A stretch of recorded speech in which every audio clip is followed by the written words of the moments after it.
Assalamualaikum warahmatullahi wabarakatuh. Bismillahirrahmanirrahim.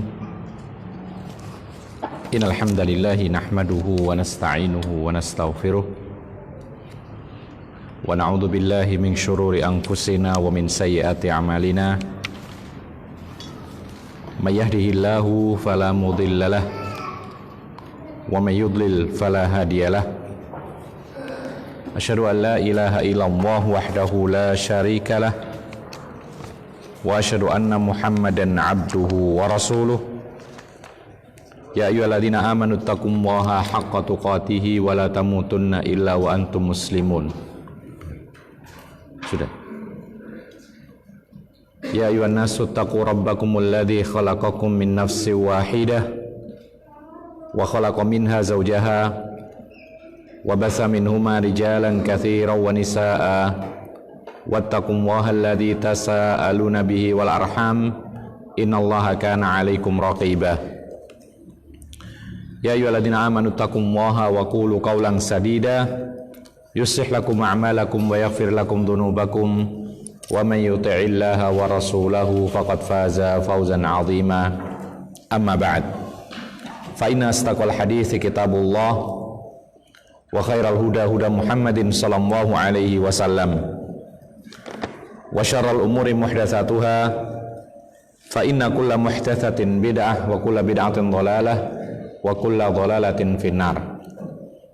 Ma'asyiral muslimin, ikhwan fillah azakumullah, melanjutkan kembali kajian kita membahas kitab Al-Khasa'is, yakni Khasa'isul Mustafa bainal ghuluwi wal jafa'. Kitab ini menjelaskan tentang keistimewaan Nabi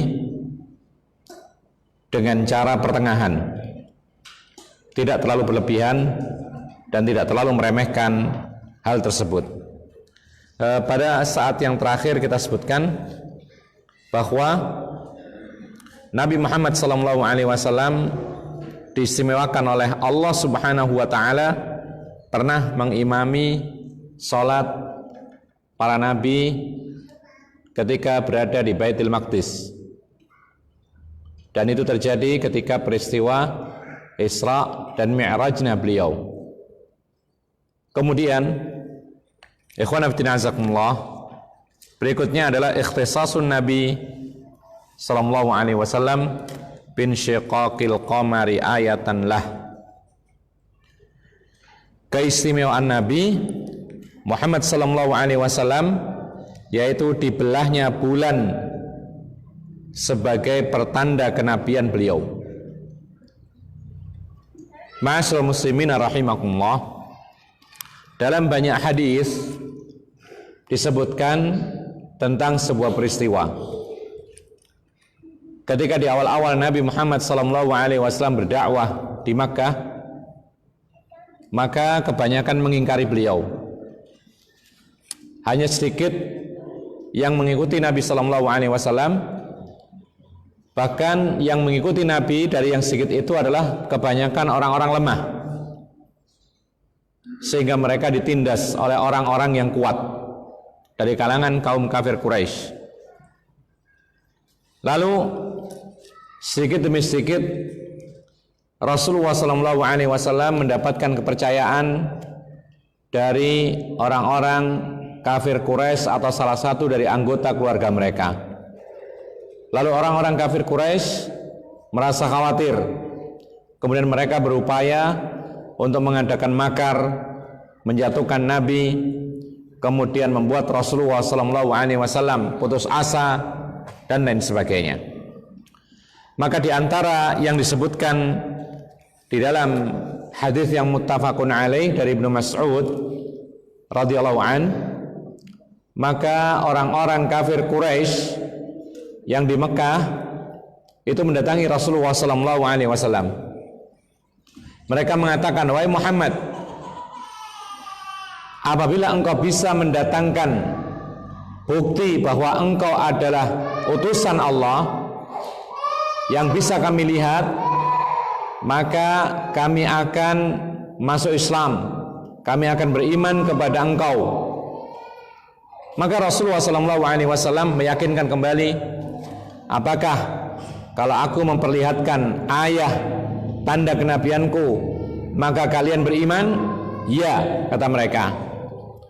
Kemudian Rasulullah SAW menunjuk ke langit. Lalu tiba-tiba Allah Subhanahu wa ta'ala mentakdirkan bulan terbelah menjadi dua. Bulan menjadi terbelah menjadi dua. Dan itu nyata pada zaman Nabi SAW terjadi.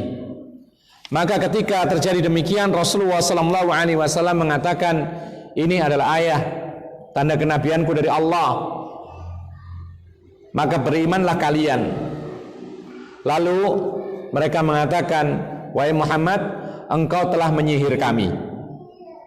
Turunlah ayat surat Al-Qamar ayat 1 dan seterusnya. Allah mengatakan, qala ta'ala iqtarabatis sa'atu wan syaqqal qamar. Terbelahlah bulan, dekat hari kiamat, dan terbelahlah bulan.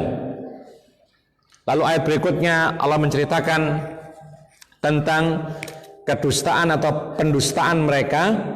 Bahkan mereka mengatakan ini adalah sihir. Lalu mereka tidak mau juga beriman. Terus menerus demikian. Oleh karena itu di sini dikatakan, qala ta'ala iqtarabatis sa'atu wan syaqqal qamar, akhraja Syaikhani min hadits Ibnu Mas'ud. Qala in syaqqal qamar ala ahdi Nabi sallallahu alaihi wasallam firqatain, ala ahdi Rasulillah sallallahu alaihi wasallam firqatain. Firqatun fawqal jabali wa firqatun dunahu.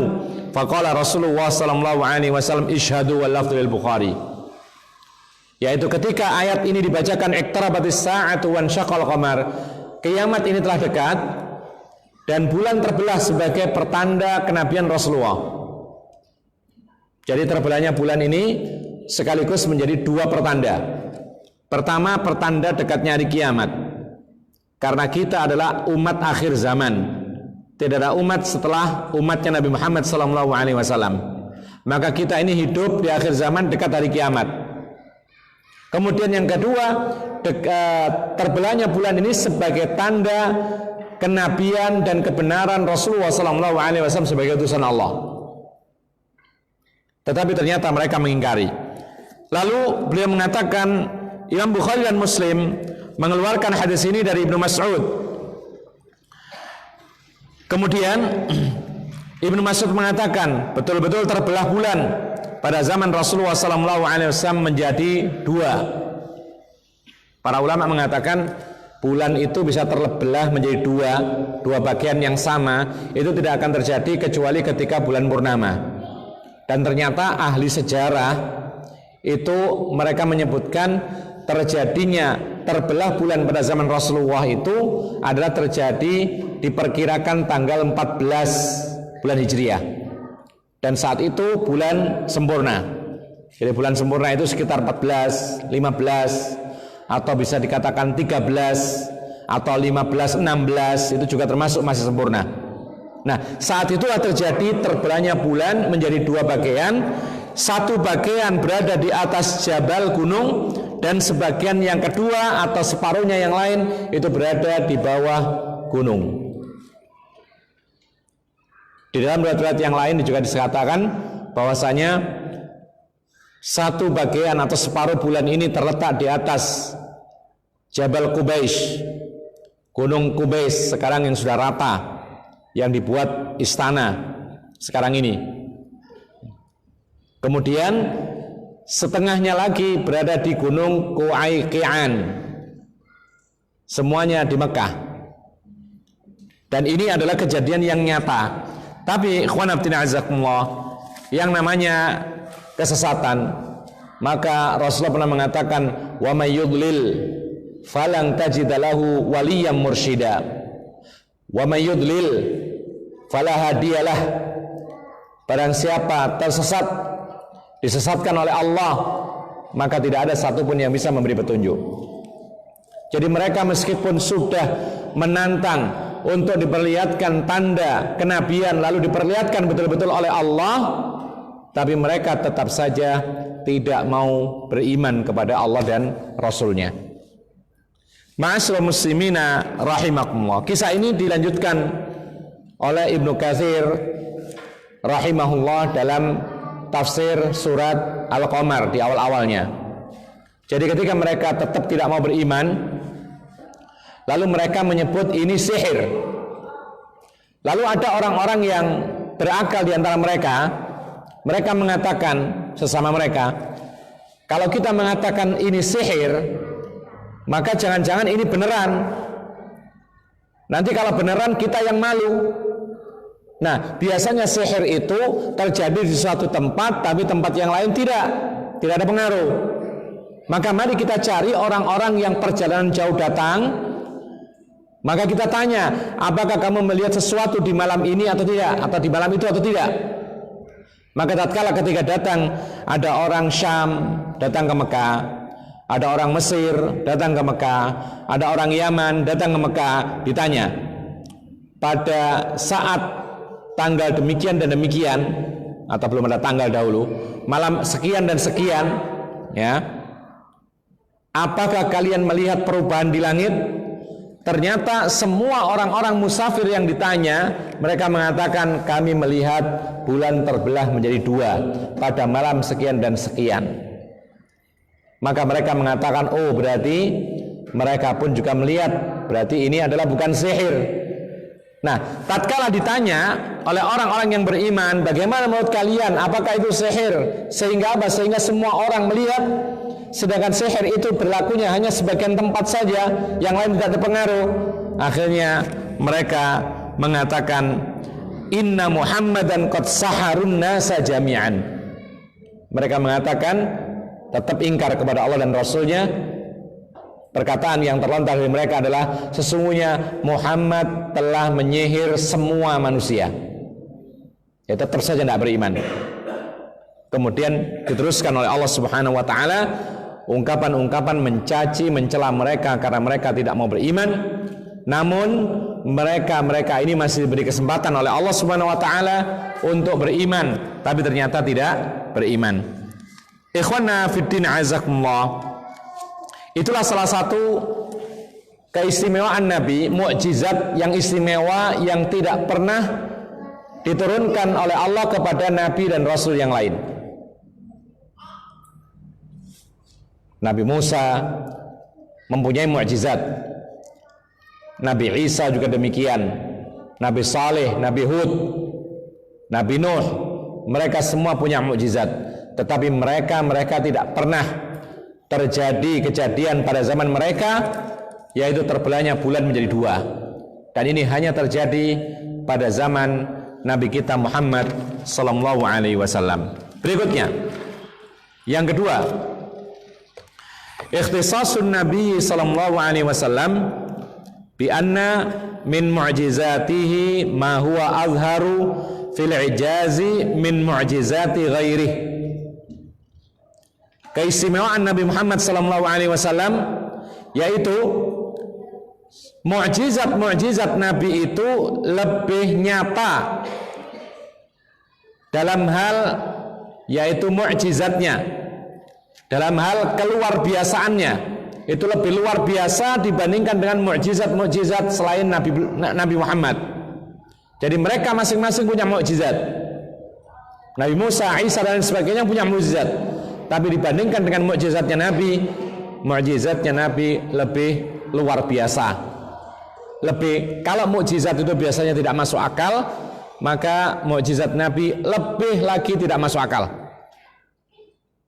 Tapi nyata, sesuatu yang tidak masuk akal belum tentu itu tidak ada. Karena apa? Karena Allah Subhanahu wa taala Maha mampu untuk menjadikan sesuatu yang tidak masuk akal. Karena akal ini ciptaan manusia, ciptaan Allah Subhanahu wa taala. Dan akal itu sangat-sangat terbatas. Tetapi Allah Subhanahu wa taala kemampuannya tidak ada batasnya. Dan Allah mampu menjadikan sesuatu yang mustahil bagi kita itu bisa nyata. Bahkan Allah Subhanahu wa taala bisa menampakkan sesuatu yang maknawi menjadi sesuatu yang nyata. Oleh karena itu, ma'asyiral muslimin rahimakumullah, diberikan sebuah contoh, katafjiril ma'i min baini asabi'ihi sallallahu alaihi wasallam, seperti memancarnya air dari jari jemarinya Rasulullah sallallahu alaihi wasallam. Jadi pernah beberapa hadis menjelaskan bahwa pernah beberapa kondisi kejadian dari jari jemarinya Rasulullah memancarkan air, dan itu dilihat langsung oleh segenap para sahabat Nabi. Tidak hanya katanya saja, perawi dari sahabat Nabi melihat langsung. Beliau mengatakan, fa innahu ablaghu fi kharqil adati min tafjirihi minal hajar.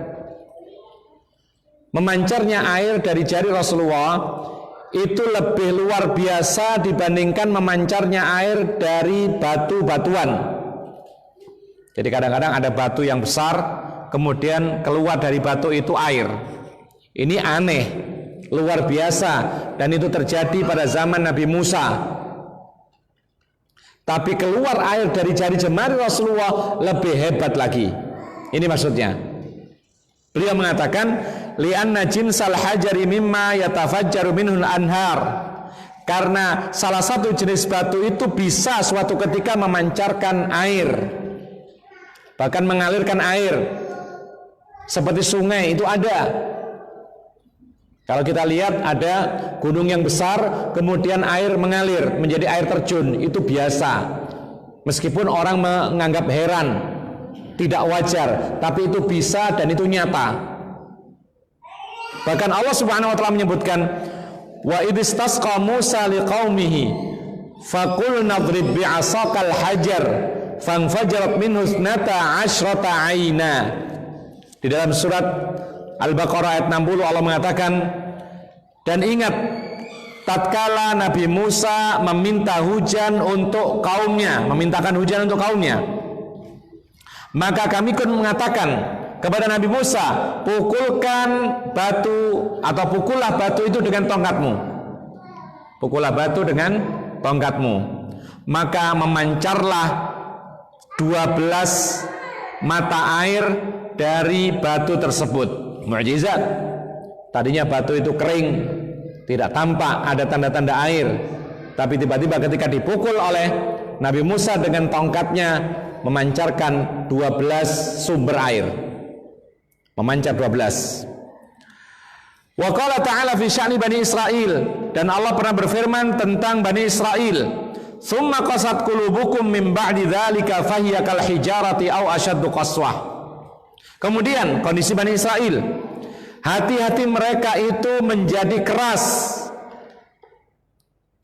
setelah datangnya petunjuk Allah Subhanahu wa taala, sehingga menjadi seperti batu, bahkan lebih keras lagi.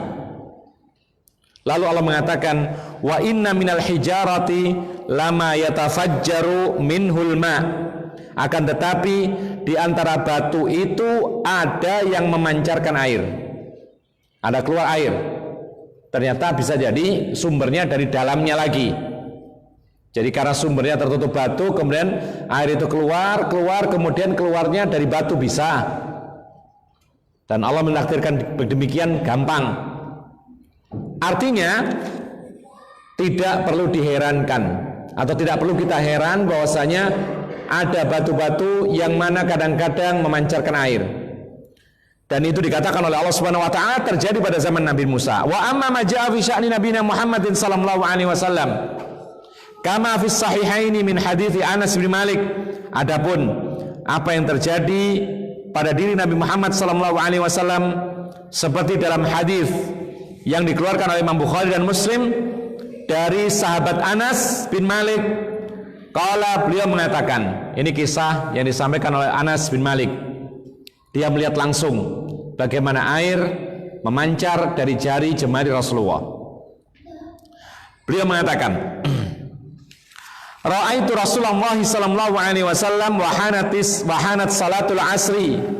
Aku pernah melihat Rasulullah sallallahu alaihi wasallam dan tatkala datang waktu salat asar, faltamasan nasul wudu'a falam yajidu. Lalu orang-orang mencari air untuk wudhu, tapi mereka tidak dapat. Jadi mereka mencari air untuk wudhu salat asar, mereka tidak menemukan air. Fa'utiya Rasulullah sallallahu alaihi wasallam bi wudu. Fawadha'a Rasulullah sallallahu alaihi wasallam fi dzalikal ina yadahu wa amara an-nasa an yatawadda'u bin. Maka Nabi SAW dibawakan air wudhu. Jadi para sahabat Nabi mendahulukan Rasulullah. Ketika mereka sedang mencari air, mereka punya air sedikit, dibawakan kepada Rasulullah. Wahai Rasulullah, silakan berwudhu. Rasulullah tahu kondisi umatnya tidak punya air. Apa yang dilakukan Rasulullah SAW? Rasulullah memasukkan tangannya ke dalam bejana yang dibawakan oleh sahabat Nabi ini. Rasulullah memasukkan tangannya atau satu tangannya ke dalam bejana tersebut. Kemudian kata Rasulullah SAW, berwudhulah kalian wahai sahabatku. Jadi bejana ada airnya tidak banyak. Rasulullah memasukkan tangannya, kemudian sambil mengatakan, wahai para sahabatku, ayo berwudhu dengan air yang ada di hadapanku ini. Qala fara'aitul ma'a yanbu'u min tahti asabi'ihi. Anas mengatakan, sesungguhnya aku melihat langsung air itu memancar dari bawahnya jari jemari Rasulullah SAW. Dari dalamnya Rasulullah SAW, atau dari dalam jari jemari Rasulullah SAW, hatta tawadda'u min 'indi akhirihim, sampai berwudu mereka ini sampai yang paling akhir mereka. Semua bisa wudu. Jadi bayangkan satu wadah air, mangkok misalnya, atau baskom kecil, itu mungkin isinya air 1 liter lah atau setengah liter. Hanya cukup untuk wudhunya satu orang. Karena Rasulullah biasanya wudhunya hanya 1 mud. 1 mud hanya setengah liter kira-kira. Nah, ketika Rasulullah tahu para sahabat Nabi mencari air tidak dapat, maka Rasulullah memasukkan tangannya ke dalam bejana tersebut, mengalirlah air dari jari jemarinya Rasulullah, dan para sahabat Nabi semua berwudhu. Ada sebagian yang mengatakan bahwasanya mereka berwudhu caranya adalah langsung mengambil air dari situ. Ada yang lain juga mengambil kemudian dibawa pergi. Dan semua para sahabat saat itu berwudhu tanpa kecuali, tidak ada satupun yang tayamum, karena air tersebut mencukupi. Hanya satu wadah yang kecil cukup untuk banyak orang. Berapa jumlah mereka disebutkan di sini? Wallafdhu lil Bukhari wa fi riwayatin li Muslim, dalam riwayat Muslim, kanu zuha'a 300. Mereka jumlahnya kira-kira 300 orang. 300 orang. Kalau dikali setengah literan berapa? Air menjadi berapa? 150 liter. Jadi asalnya hanya setengah literan kira-kira, itu menjadi 150 liter. Cukup untuk berwudhu 300 orang. Dari mana air tersebut datang? Dari jari jemari Rasulullah SAW. Fakana infijarul ma'i min baini asabi'ihi sallallahu alaihi wasallam ablaghu fil i'jazi min infijaril ma'i min al-hajar li Musa alaihi salatu wassalam. Maka memancarnya air dari jari jemari Rasulullah itu lebih hebat mukjizatnya dibandingkan memancarnya air dari sebuah batu untuk Nabi Musa alaihi salam. Kalau dari batu ada keterangan dalam Quran, ya. Dan kita saksikan kadang-kadang batu itu kering, kemudian ada airnya keluar. Kita tidak tahu dari mana. Yang penting kelihatannya dari batu itu, seperti air terjun dan semisal. Tapi kalau dari tangan Rasulullah, yang mana tangan ini tidak mungkin mengeluarkan air menurut kita, tapi Allah menghendaki keluar mukjizat dari jari Rasulullah, air memancar begitu banyak. Ma'asyiral muslimina rahimakumullah. Sebenarnya banyak, ini hanya satu saja yang disampaikan oleh penulis kitab Khasa'isul Mustafa ini. Ada beberapa hadis, di antaranya adalah disebutkan oleh para ulama, ada kisah yang lain, yaitu dari Jabir bin Abdillah. Kalau yang pertama tadi dari Anas, sekarang dari Jabir bin Abdillah radhiyallahu an. Beliau mengatakan, qala atasan nasu yaumal Hudaybiyah wan nabiyyu biyad baina yadayhi riqwatun min jildin. Jadi ketika diceritakan oleh Jabir bin Abdillah, ketika saat perjanjian Hudaybiyah, dikenal dengan istilah Sulhul Hudaybiyah pada tahun 6 Hijriah, yaitu ketika Rasulullah SAW bersama sekitar 1.500-an orang perjalanan dari Madinah ke Mekah untuk umrah. dan Rasulullah menjanjikan kita akan pergi umrah. Maka yang terlintas pada benak para sahabat Nabi semuanya adalah ingin umrah. Tapi ternyata menjelang atau beberapa langkah masuk ke tanah haram dikepung oleh orang-orang musyrik, tidak boleh masuk. Maka terjadilah perjanjian damai, sulhul Hudaybiyah. Maka Rasulullah SAW memerintahkan para sahabat untuk bertahalul di Hudaybiyah dan menyembelih sembelian yang dibawa dari Madinah. Tapi mereka tidak langsung patuh karena mereka beranggapan bahwasanya bisa jadi berubah perintah ini, dan mereka anggapan dari awal jauh-jauh Madinah ke Makkah sudah hampir sampai lalu tiba-tiba batal. Kemudian Rasulullah menyontohkan dengan praktek. Rasulullah menyembelih sendiri, kemudian mencukur rambutnya langsung di hadapan mereka, baru mereka sadar dan mengikuti petunjuk Rasulullah SAW. Nah, kejadian di Hudaybiyah ini ada yang menarik.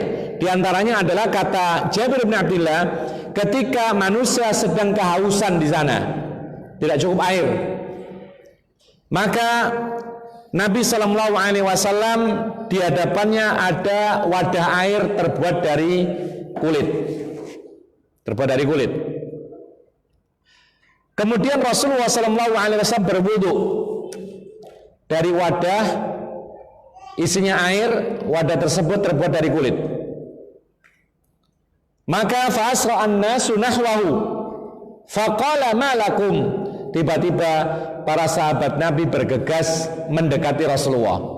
Ya, Rasul sendirian berwudu dengan air yang sedikit. Tiba-tiba para sahabat Nabi datang bergegas kepada Nabi SAW. Kemudian Rasulullah mengatakan, ada apa kalian bergegas datang kepada aku? Qalu laisa indana ma natawadda'u bihi wala nashrabuh.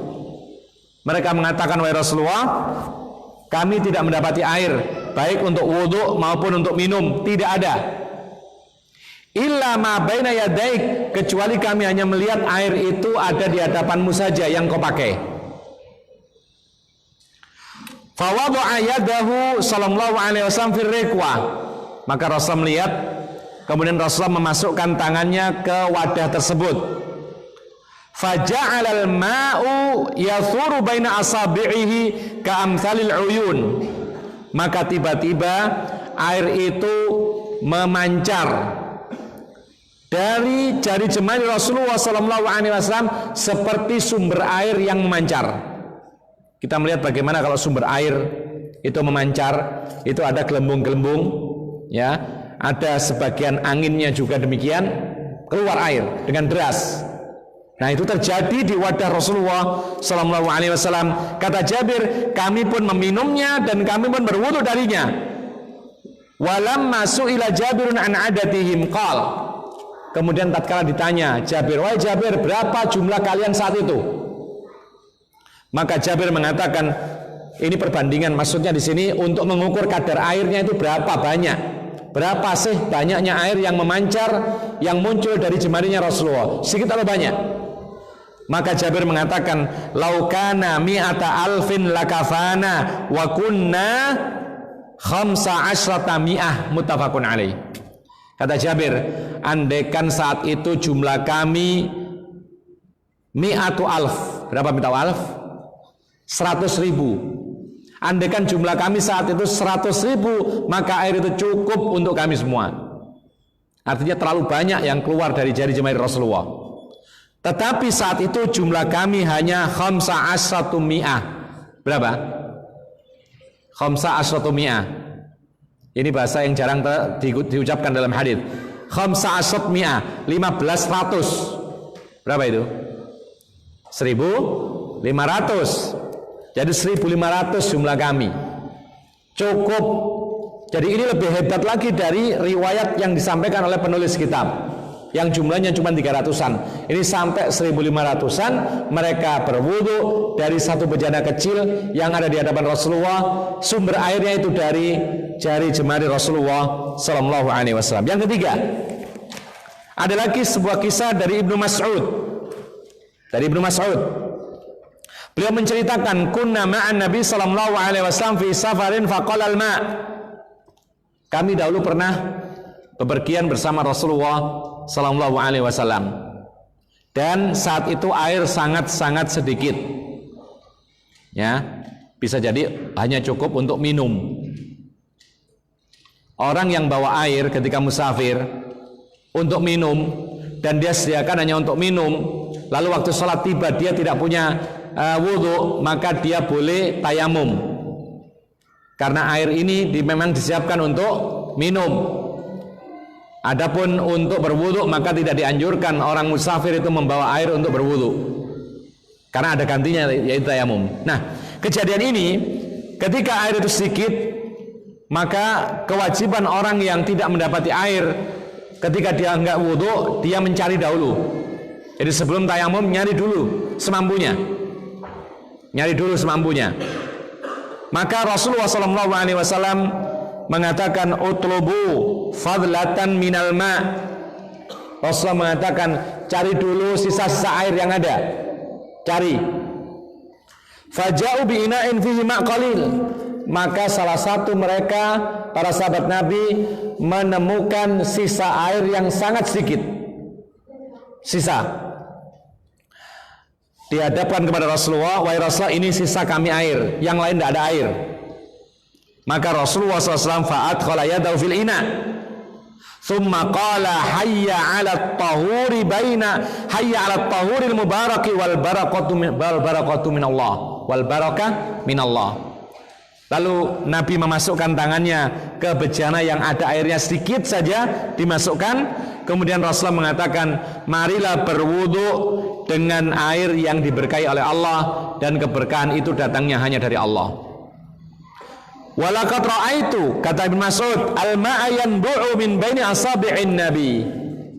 Dan sesungguhnya aku melihat sendiri bagaimana air itu mengalir deras, memancar dari jari jemari Rasulullah sallallahu alaihi wasallam.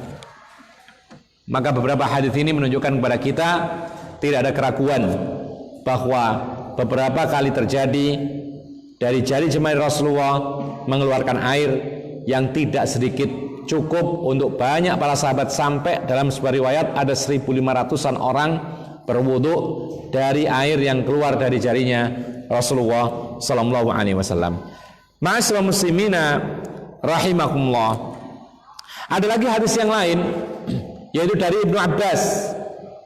Dari Ibnu Abbas, beliau mengatakan, asbahan Nabi sallallahu alaihi wasallam dzata yaumin wa laisa fil askari ma'un.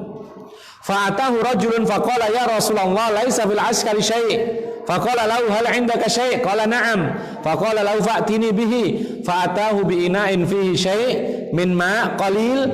Faja'ala Rasulullah asabi'ahu fi famil ina' wa fataha asabi'ahu fanfajarat min baini asabi'ihi uyunun wa amara Bilalan faqala nadi fin nasil wudu'ul mubarak. Hadis ini dikeluarkan oleh Imam Ahmad. Ini agak berbeda caranya. Kalau 3 hadis tadi, Rasul memasukkan tangan kemudian di bejana, ya, kemudian mengalir, muncul, memancar dari jari jemari Rasulullah. Tapi di sini kejadiannya agak berbeda. Suatu hari dalam rombongan tentara kaum muslimin, yang mana mereka ini tidak mendapati air. Lalu datanglah kepada Rasulullah seseorang mengatakan, wahai Rasulullah, pada kami atau kami tidak mendapati sesuatu, maksudnya tidak punya air. Maka Rasulullah bertanya lagi, apakah kalian memiliki sedikit saja? Maka sahabat Nabi mengatakan, ya wahai Rasulullah. Maka Rasulullah mengatakan, bawa kemari. Hampir mirip dengan sebelumnya. Jadi cari sisa air yang ada sama wadahnya juga, bawa kemari. Maka diletakkan di hadapan Rasulullah sallallahu alaihi wasallam wadah air yang sedikit itu. Maka Rasulullah sallallahu alaihi wasallam menjadikan atau memasukkan jari jemarinya ke mulut wadah tersebut, ya. Kemudian Rasulullah membuka jarinya, dibuka jarinya, ketika dimasukkan dibuka jarinya, lalu terpancarlah air dari jari jemari tersebut seperti mata air. Lalu Rasulullah memerintahkan Bilal supaya memanggil seluruh orang yang ada untuk berwudu dari air yang penuh berkah ini. Jadi betul-betul keluar air dari jari Rasulullah sallallahu alaihi wasallam. Kalau ada orang mengatakan barangkali saja air itu bukan keluar dari jari Rasulullah, tetapi air itu dengan izin Allah menjadi banyak sendiri, yaitu asal sedikit kemudian Allah mentakdirkan banyak sendiri, tidak keluar dari jari Rasulullah, mengembang sendiri. Bisa jadi karena keberkahan dari Allah Subhanahu wa taala. Maka para ulama mengatakan sebagai jawaban itu ada hadis-hadis yang lain yang menunjukkan bahwasanya air itu berkembang sendiri secara zatnya tanpa keluar dari jari Rasulullah, itu memang ada yang lain. Artinya apa?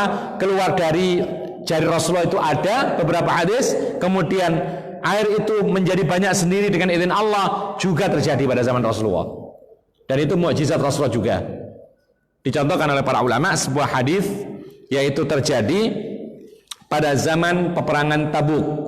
Perang Tabuk dikenal dengan perang pemberangkatan orang-orang Madinah untuk perang Tabuk. Ini musimnya paceklik, musim kering. Mereka menunggu panen.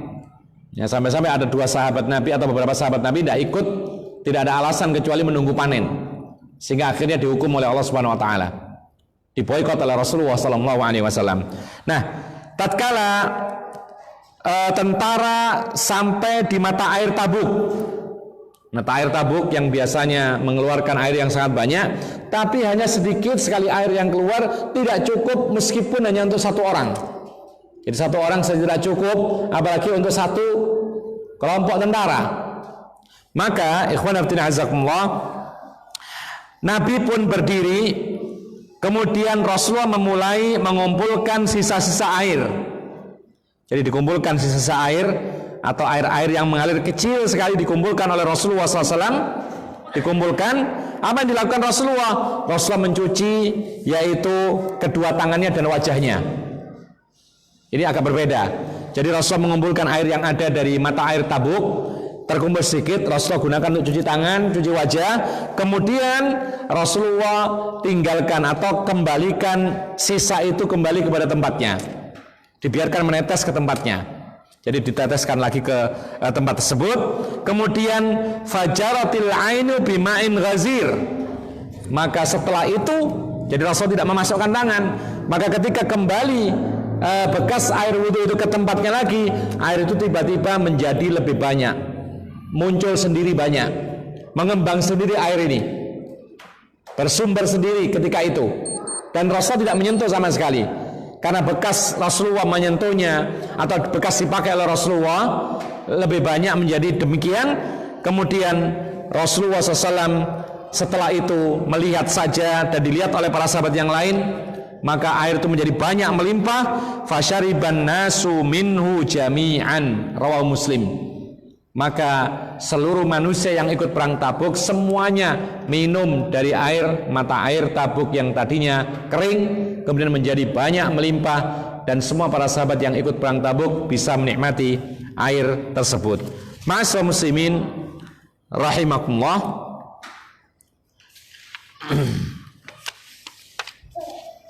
Ada beberapa lagi adzan dulu ya. Baik, silakan adzan dulu.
Kita lanjutkan.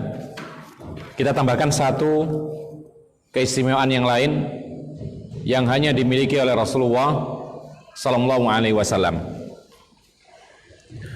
Ikhtisasun Nabi sallallahu alaihi wasallam bi haninil jid'i ilai. Kekhususan Nabi, keistimewaan yang terjadi pada beliau bahwasanya pernah terjadi batang pohon kurma menangis karena beliau. Ini pernah terjadi. Jadi ini suatu hal yang luar biasa. Benda yang dikatakan benda yang tidak bernyawa itu ternyata bisa menangis. Bahkan suara tangisan itu digambarkan dalam hadis seperti onta betina yang sedang melahirkan. Jadi onta betina kalau melahirkan pun menangis, ya, merintih. Itu adalah suara tangisan batang kurma yang biasa dipakai oleh Rasulullah sallallahu alaihi wasallam pegangan untuk khutbah Jumat di masjid beliau sebelum ada mimbar. Dahulu sebelum ada mimbar itu ada batang kayu dari pohon kurma yang besar atau yang cukupan besar diletakkan di depan. Itu biasa ketika Rasulullah khutbah beliau pegang sebagai sandaran. Dan ada kisah-kisah yang lain, diantaranya adalah Rasulullah SAW pernah ketika sholat lupa, ya, mestinya 4 rakaat, ternyata hanya 2 rakaat. Kemudian Rasulullah langsung bersandar ke pohon tersebut. Kemudian diingatkan, akhirnya ingat. Lalu dia melakukan atau menyikapi kesalahan ini dengan apa yang diperintahkan oleh Allah Subhanahu Wa Taala, menambahi kemudian sujud sahwi. Kita kembali kepada masalah kita, yaitu termasuk keistimewaan Nabi yang tidak pernah terjadi pada nabi-nabi sebelumnya dan rasul sebelumnya adalah ada batang pohon kurma yang menangisi beliau dengan suara yang jelas. Beliau mengatakan akhrajal Bukhari min hadits Ibnu Umar. Imam Bukhari mengeluarkan sebuah hadis dari jalan sahabat Ibnu Umar radhiyallahu anhu, kana Nabi sallallahu alaihi wasallam yaktubu ila jid'in. Dahulu Nabi Muhammad sallallahu alaihi wasallam itu kalau khutbah dia berpegang kepada batang pohon kurma. Jadi kalau ini di sebelah kita ini ada mimbar, itu belum ada dahulu, kemudian ditancapkan di situ ada batang pohon kurma. Rasulullah ketika khutbah berpegang. Ya, dan saat itulah para ulama juga mengatakan bahwa ketika sebelum ada mimbar, Rasulullah itu juga ketika memegang batang kurma juga kadang-kadang membawa busur panah, tongkat dan semisal. Tapi setelah diadakan mimbar, maka tidak ada satupun riwayat yang menyebutkan bahwa Nabi ketika khutbah di atas mimbar sambil memegang benda apapun, tidak ada. Tidak tongkat, tidak busur panah, apalagi pedang, tidak ada. Seperti yang dikatakan oleh Imam Ibnu Qayyim dalam kitabnya Zadul Ma'ad. Jadi ketika dia membahas tentang khutbahnya Rasulullah, maka beliau mengumpulkan hadis-hadis tentang khutbahnya Rasulullah kok pakai, ada yang pakai tongkat, ada yang pakai memegang busur panah, ada yang tidak. Maka beliau menyimpulkan bahwa Rasulullah ketika khutbah itu memegang busur panah atau tongkat atau yang lain itu ketika belum dibuatkan mimbar. Di antaranya juga sambil memegang batang kurma tadi.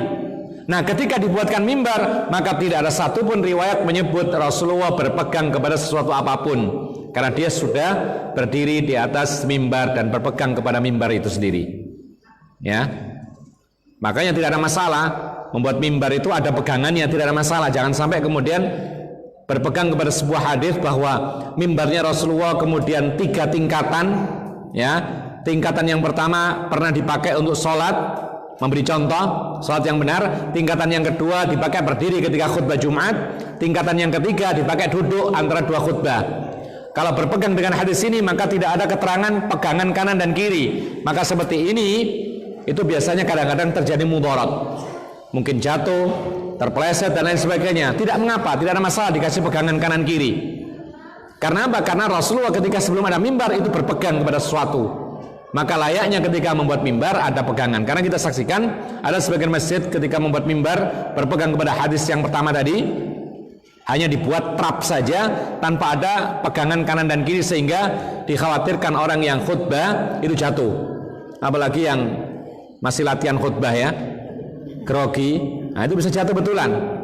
Kadang-kadang bahkan pernah terjadi mimbar yang ada pegangan saja orang jatuh, itu pernah, apalagi yang tidak ada pegangannya. Beliau mengatakan falamma takhadal mimbara tahawwala ilaihi fahannal jid'a fa'atahu famasaha yadahu alaihi. Tatkala dibuatkan mimbar Rasulullah sallallahu alaihi wasallam, jadi sebelum ada mimbar Rasulullah berpegang kepada batang pohon kurma. Tapi ketika dibuatkan mimbar Rasulullah pindah, yaitu naik mimbar, sehingga meninggalkan batang pohon kurma. Maka batang pohon kurma ini menangisi Rasulullah sallallahu alaihi wasallam. Maka Rasulullah SAW mendengar tangisan tersebut. Rasulullah mendekati batang pohon yang menangis ini, lalu Rasulullah menyentuhnya. Bahkan dalam riwayat yang lain Rasulullah mengatakan tenanglah, kemudian diam. Maka setelah itu kisahnya selanjutnya dalam riwayat-riwayat yang lain disebutkan, maka setelah kejadian ini batang pohon kurma ini dikeluarkan dari masjid, diamankan, sehingga tidak akan ada tangisan lagi di masjid Rasulullah sallallahu alaihi wasallam. Qala Al-Izzu ibn Abdissalam, berkata Al-Izzu ibn Abdissalam, walam yathbut li wahidin minal anbiya'i mithlu dzalik, dan peristiwa seperti ini tidak pernah terjadi oleh atau bagi siapapun dari kalangan para nabi kecuali Nabi Muhammad sallallahu alaihi wasallam. Ma'asyiral muslimin rahimakumullah, itulah yang bisa kita sampaikan, 3 keistimewaan Nabi yang tidak dimiliki oleh Nabi dan Rasul yang lainnya. Masih ingat apa yang pertama tadi? Bulan dibelah untuk Rasulullah, untuk membuktikan kebenaran risalah Rasulullah di hadapan kaum kafir Quraisy. Tapi ternyata mereka ingkar. Yang kedua, yaitu keluar air dari jemari-jemarinya Rasulullah, dan ini terjadi beberapa kali. Ada 4 hadis yang kita sebutkan. Kemudian yang ketiga, pohon kurma pernah menangis kepada Rasulullah SAW dengan suara, yaitu seperti suara onta yang sedang melahirkan. Mungkin ini yang bisa kita sampaikan. Apabila ada yang bertanya, kami persilakan. Jika ada, silakan.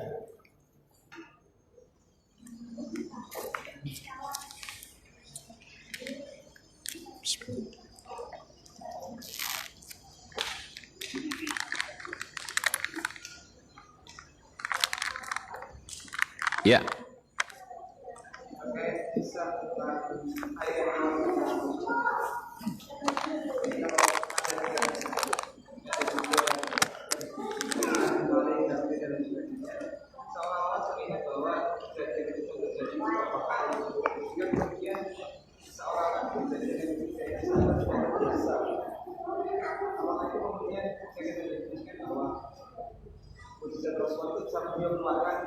Kapan saja, semaunya dia gitu. Ya.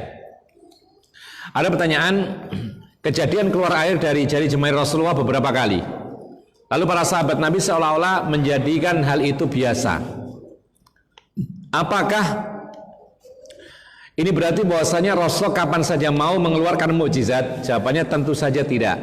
Makanya tadi ada perkataan Nabi Sallallahu Alaihi Wasallam yang dalam hadis yang kedua tadi, Rasulullah Sallallahu Alaihi Wasallam mengatakan, hayya 'alat tahuril mubaraki wal barakatu minallah. Marilah wahai sahabatku berwuduk dengan air yang penuh berkah, dan keberkahan itu datangnya hanya dari Allah. Artinya tidak bisa suatu saat Rasulullah mengeluarkan mukjizat. Tetapi kalau Allah menghendaki keluar, ya, keluar. Oleh karena itu, ikhwan fillah azakumullah, dalam beberapa kesempatan Rasulullah SAW tidak bisa menjawab, hanya diam, tidak keluar mukjizat. Artinya di sini adalah hak untuk mengeluarkan mukjizat hanya hak Allah, sedangkan Rasulullah hanya bisa meminta saja. Kalau pas dikehendaki oleh Allah keluar, kalau tidak ya tidak. Kemudian apakah ini menjadi hal yang biasa? Iya. Para sahabat Nabi sudah terbiasa dengan kejadian luar biasa demikian, meskipun tidak sering, tapi beberapa kali terjadi. Dan diantaranya banyak sekali hadis-hadis Rasulullah, mereka bertabaruk, ngalap berkah dari air yang sempat dipakai Rasulullah. Ini hal yang biasa. Dalam riwayat Bukhari misalnya, ketika mereka berwudu, ketika mereka mengambil sisa air wudu Rasulullah, mereka berebut, kemudian mereka usapkan ke wajah mereka, badan mereka, dan diusapkan untuk anak-anaknya. Ya. Rambut Rasulullah juga demikian. Sisa rambut Rasulullah digunakan untuk istisqa, pengobatan. Ya, ada sahabat Nabi yang sampai menyimpan di botol, dikasih air, kemudian diminumkan orang yang sakit. Ya, dalam riwayat Bukhari demikian. Jadi kalau ada rambut Rasulullah itu bisa untuk tabarruk. Tetapi dengan catatan, para ulama mengatakan harus betul-betul yakin itu adalah rambut Rasulullah. Adapun zaman sekarang tidak ada jaminan itu adalah rambut Rasulullah, dan mereka mengatakan hukum asal satu rambut berlalu sekian puluh tahun, sekian ratus tahun, sekian ribu tahun, itu keasliannya dipertanyakan. Bisa jadi itu adalah bukan rambutnya Rasulullah. Ada khurafat-khurafat banyak yang dikabarkan tentang rambut Rasulullah, katanya terus tumbuh ya sepanjang 1,5 meter. Ini pun juga tidak ada keterangan yang sahih. Tidak ada keterangan demikian. Bahkan keberadaan rambut Rasulullah masih ada atau tidak, Allahu a'lam. Dan kita itu hanya diperintahkan untuk menjaga sunnah Rasulullah, bukan menjaga rambut Rasulullah. Ada orang menyikapi rambut, katanya rambut Rasulullah, padahal belum tentu. Itu disimpan di tempat yang mahal, dibungkus dengan rapi, bahkan diberikan kamar khusus, kemudian dibacakan Al-Quran 24 jam. Ini semuanya termasuk perkara baru dalam agama.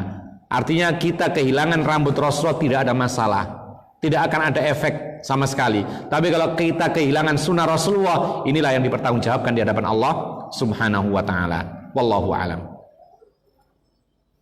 Ya.